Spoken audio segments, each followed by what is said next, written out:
ఎన్నికలప్పుడు ఏం చెప్పారు అధ్యక్ష? నీకు 15,000, నీకు 15,000, నీకు 15,000, నీకు 18,000, నీకు 18,000. ఈ ఎమ్మెల్యేలు, ఈ మంత్రులు వీళ్ళందరూ ప్రచారం చేయలేదేంటి అధ్యక్ష? ఊరూరు డప్పు వేసి కొట్టారు అధ్యక్ష. చూసేసరికి ఆ డప్పు సౌండ్ మాత్రం బడ్జెట్ లో వినిపించలేదు అధ్యక్ష. ప్రతి ఇంటికి వెళ్ళి ఆపండి అమ్మా, నాకు మాట్లాడనివ్వండి. ప్రతి ఇంటికి వెళ్ళి చిన్నపిల్లలకేమో నీకు 15,000, నిరుద్యోగులకేమో 36,000, మహిళలు కనిపిస్తే 18,000, 50 ఏళ్ళు పైబడిన వాళ్ళు కనిపిస్తే 48,000, రైతులు కనిపిస్తే 20,000. ఇలా ప్రతి దగ్గర కూడా చెప్పారు అధ్యక్ష. ఈ బడ్జెట్ లో అని ఎక్కడున్నాయి అధ్యక్ష?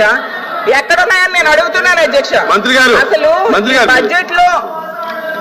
ఈ బడ్జెట్ కి మేనిఫెస్టోకి అసలు కంపేర్ చేస్తే ప్రజల తాలూకా మైండ్ బ్లాంక్ అయిపోయింది అధ్యక్ష. నిజం చెప్తున్నా, ప్రజల తాలూకా మైండ్ బ్లాంక్ అయిపోయింది అధ్యక్ష. ఎన్నికలప్పుడే ఎవరికి ఏం కావాలన్నా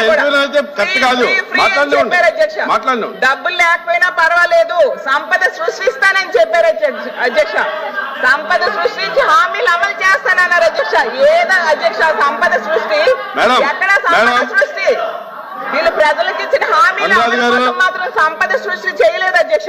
ఆశ్చర్యం ఏంటంటే ప్రతి ఇంటికి వెళ్ళారు అధ్యక్ష, వాళ్ళ నంబర్ తీసుకున్నారు, వాళ్ళకి ఒక ఓటీపీ చెప్పారు, వాళ్ళకి ఒక మెసేజ్ చూపించారు అధ్యక్ష. మీ కుటుంబానికి ఈ పథకాలు వస్తాయి, ఇన్ని వేలు వస్తాయి, ఇన్ని లక్షలు మీ అకౌంట్ లో పడిపోతాయి జూన్ నుంచి అని చెప్పారు అధ్యక్ష.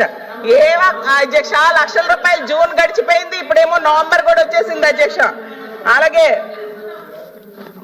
బాబు షూరిటీ భవిష్యత్ గ్యారంటీ అని బాండ్స్ పంచారు అధ్యక్ష.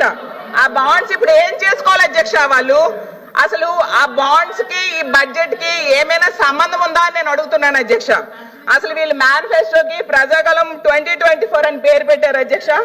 అసలు ప్రజాగలం కాస్త ప్రజాగరళంగా అయింది అధ్యక్ష. సూపర్ 6, సూపర్ చీట్స్ గా అయిపోయింది అధ్యక్ష. ఈ బడ్జెట్ చూస్తే మేనిఫెస్టో ఏమో మాయాఫెస్టో అయిపోయింది అధ్యక్ష. బాబు షూరిటీ భవిష్యత్ గ్యారంటీ అనేది బాబు షూరిటీ ఎన్నికల గ్యారంటీలా తయారు చేశారు అధ్యక్ష. అసలు వీళ్ళు చెప్పిన పథకాలకి బడ్జెట్ లో కేటాయించిన నిధులకి పోలిస్తే తల్లికి వాళ్ళు చేసిన అప్పులు మేము తీర్చుకుంటూ మళ్ళీ సంక్షేమ పథకాలు ఇస్తున్నాం. సంపద సృష్టిలో సంపద